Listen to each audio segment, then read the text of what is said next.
Today I'm going to show you how to make these Caprese baked peppers, or capsicum as they're also called.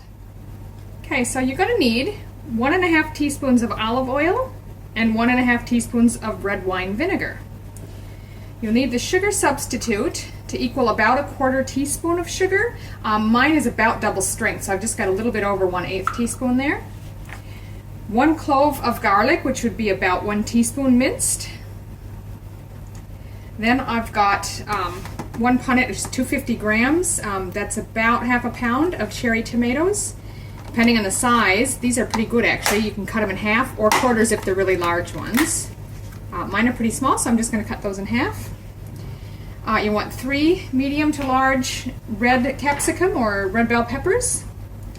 We're going to have salt and pepper to taste. Back here, I've got about 1 cup of mozzarella cheese. This is in the form of just a solid little round ball, but you want about 1 cup of that.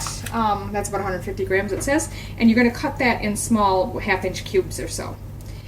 Then lastly we need some basil, which is divided, so I'm going to want about 1/4 cup in total, but I've got this dried already chopped basil that I'll use to put in it, and then for the garnish on top I'm just going to chop up a bit of this fresh basil that I've got. So, but all up you need about 1/4 cup if you're using all fresh. Okay, so I'm going to preheat the oven. It'd be about 375 Fahrenheit, which would be about 190 Celsius. Mine's a fan force, so I'm just going to go a little bit closer to 180. Okay, so as you can see, I've already got my cherry tomatoes chopped in half, and then I've taken out the mozzarella cheese. Now it's very soft and squishy, but I've just sort of sliced it across in each direction and then laid it down and cut it so it's in sort of 1/2-inch or even smaller chunks. It really isn't that important, but we'll add that now to our cherry tomatoes. To that, we're going to add half of the basil, so about 2 tablespoons I'm going to use of my already chopped basil, and save the fresh stuff for on top. So to that we'll add our teaspoon or 1 clove of garlic that's been minced, that little bit of sweetener, salt and pepper to taste,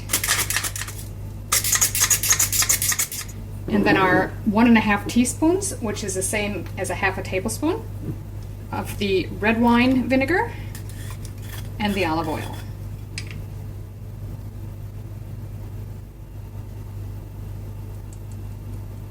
Now I'm just going to gently mix that all together.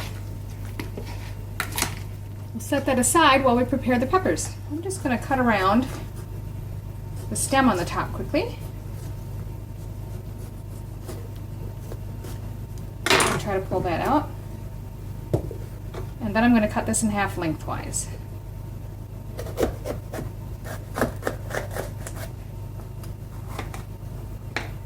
Now what you'll want to do is remove the seeds in the white membrane. You can see what I'm left with is just 2 halves that are nice and clean.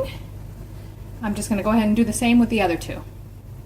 Okay, so I've got my 6 pepper halves laid in a shallow baking dish. You're just going to want to take and divide this filling evenly amongst your capsicum or your peppers. Put a scoop in each one and then come back and use up whatever I've got left. Trying not to get all tomatoes or all cheese in any particular one. Some of them are odd shaped. Maybe it doesn't matter, so if there's a little less filling on this end than this end, that's fine. Just it'll even out as the cheese melts in there anyway.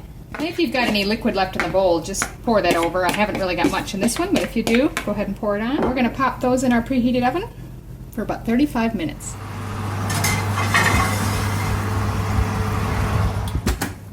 Okay, so those are done. I'm just going to pull those out.